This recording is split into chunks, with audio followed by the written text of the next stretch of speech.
नमस्कार, मी वृषाली पाटील आजची बातमध्ये आपलं स्वागत करते। सुरुवातीची बातमी आहे पुण्यातून।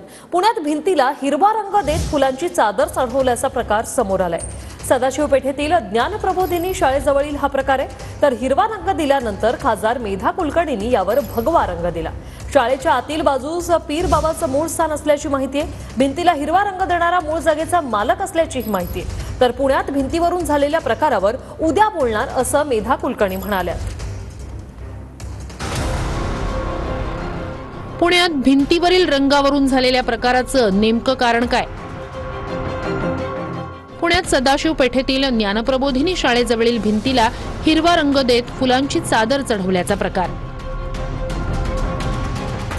भिंतीला हिरवा रंग दिल्याची माहिती मिळताच खासदार मेधा कुलकर्णी यांनी त्या ठिकाणी जाऊन भिंतीला भगवा रंग दिला।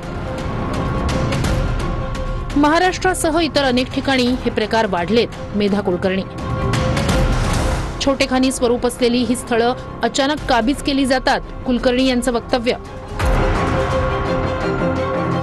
हिरवा रंग दिलेली भिंत ही अशोक विद्यालयाची मागील बाजू असून भिंतीलगतच्या शाळेच्या आतील बाजूस पीर बाबा यांचं मूळ स्थान असल्याची माहिती।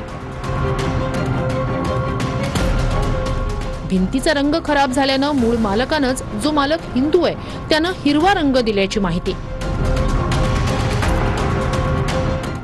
तिथे प्रत्येक गुरुवारी पीर बाबाची पूजा होत असून सदरची प्रथा वर्षानुवर्ष सुरू असल्याची माहिती। संबंधित जागा शाळेला जरी विकली असली तरी परंपरागत त्या ठिकाणी पीर बाबाची पूजा केली जाते।